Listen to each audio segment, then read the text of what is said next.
rekan-rekan sekalian, ketemu lagi di YouTube channel Dosen Daily.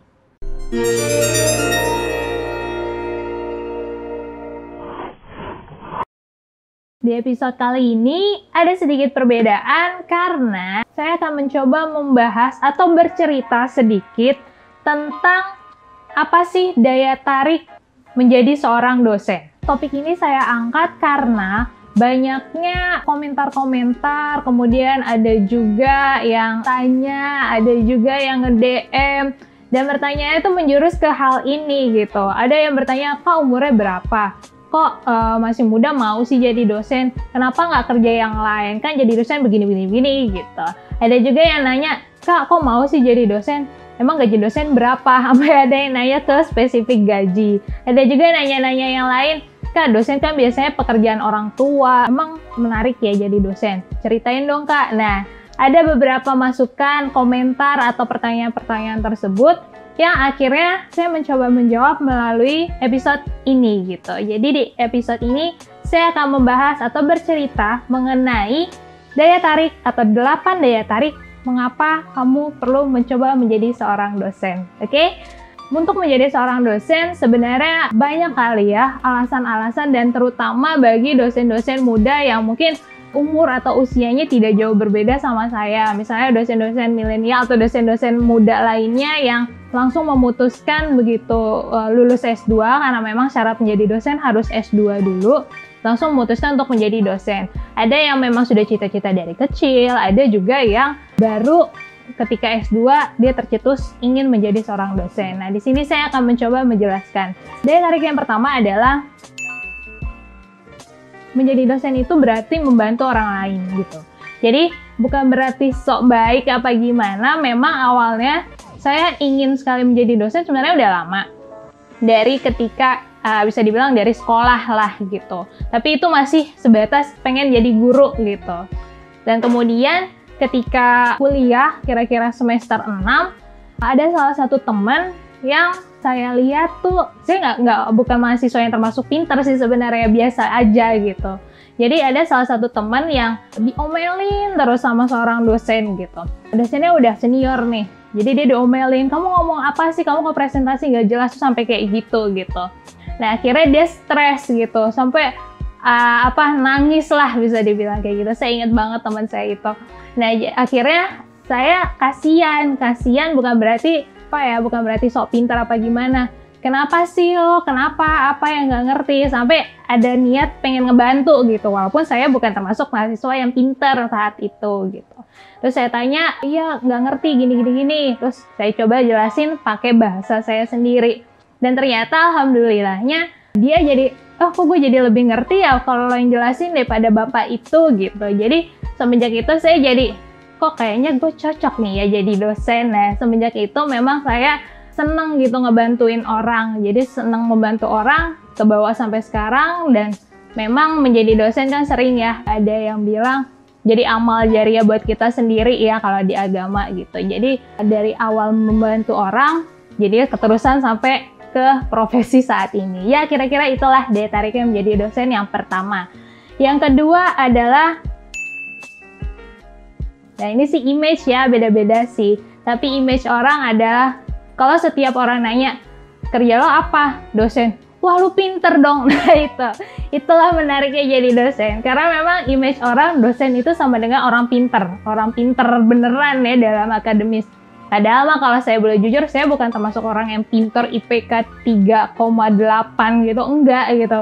IPK 3 tapi nggak sampai 3,8 cum laude juga gitu. Tapi memang stereotip orang ya, stereotip masyarakat saat ini yang menganggap pekerjaan sebagai seorang dosen itu merupakan pekerjaan orang pintar gitu. Nah itu sih yang bikin saya juga akhirnya bangga lah gitu. Itulah alasan kenapa menarik menjadi seorang dosen. Dengan adanya stereotip orang tersebut, akhirnya kita jadi berpacu gimana caranya supaya kita bisa mengembangkan ilmu, dan orang yang udah menganggap kita pintar ya kita nggak boleh mengecewakan itu gitu. Dan banyak juga yang bilang kalau dosen itu rata-rata pasti dulunya waktu jadi mahasiswa adalah anak-anak kutu buku gitu. Padahal kan enggak ya gitu. Tapi memang stereotip orang-orang yang menganggap seperti itu.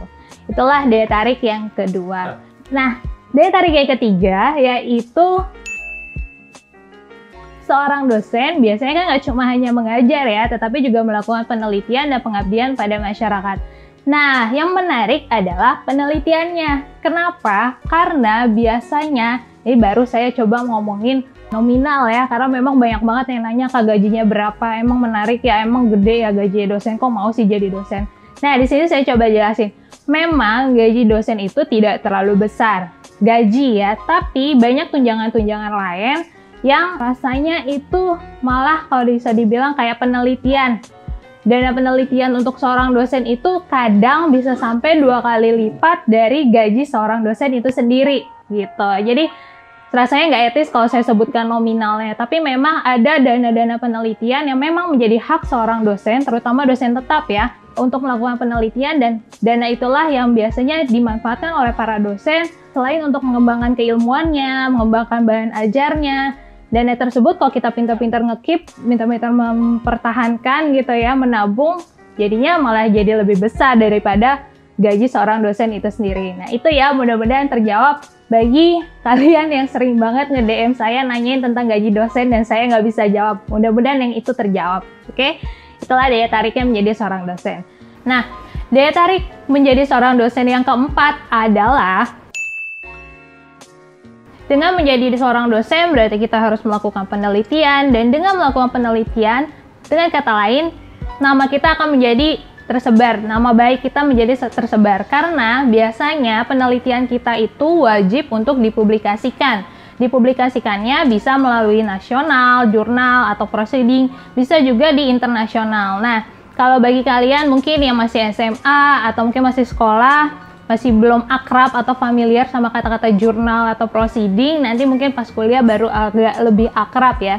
Jadi intinya kita melakukan suatu karya tulis atau penulisan atau penelitian yang bisa kita aplikasikan ke pembelajaran, atau bisa juga kita publikasikan secara nasional atau internasional dan nantinya tersebar gitu, tersebar. Apalagi sekarang ya ada Google Scholar namanya, banyak sekali sehingga bisa disitasi orang banyak gitu. Jadi menjadi referensi bagi penulis-penulis lainnya. Misalnya, saya menulis suatu judul penelitian, kemudian mahasiswa di kampus lain deh, bukan mahasiswa di kampus saya, itu tertarik sama topik saya. Pernah ada bahkan yang datang ke kampus hanya untuk wawancara saya mengenai judul penelitian yang pernah saya bikin gitu. Mereka sampai datang gitu, dan itu kan menjadi suatu kebanggaan tersendiri. Penelitian kita dihargai orang lain dan ternyata bermanfaat bagi mahasiswa tersebut gitu. Kadang nggak hanya mahasiswa, dosen lain pun pernah menjadikan tulisan saya gitu misalnya menjadi referensi untuk tulisan mereka. Itulah kesenangannya menjadi seorang dosen ya. Kemudian yang kelima, kalau tadi alasan yang pertama, kedua, ketiga, keempat terdengar sepertinya kayak terlalu baik banget sih, biasa aja gitu. Nah yang kelima nih pasti kalian senang, karena alasan menjadi dosen yang kelima ini sebenarnya baru terasa begitu saya sudah beberapa tahun menjadi dosen. Yang kelima yaitu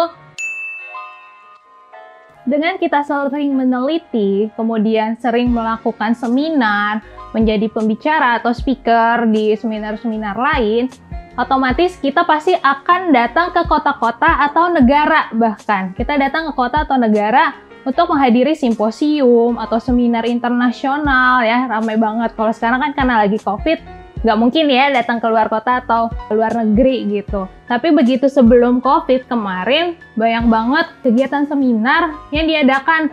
Ada yang diadakan di Malaysia, diadakan di Hong Kong, ada yang di Thailand, ada juga yang di dalam negeri. Bahkan bisa dibilang kalau saya nggak menjadi dosen, mungkin saya nggak akan datang ke kota-kota tersebut gitu. Ini saya datang ke sana ya karena memang ada undangan menjadi pembicara atau presentasi ya.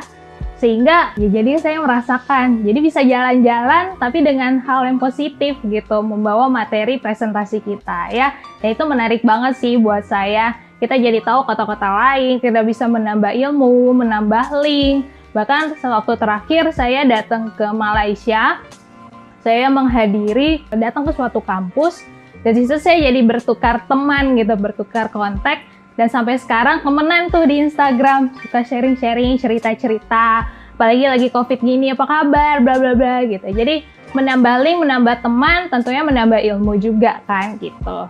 Oke, yang keenam, kenapa menarik menjadi seorang dosen?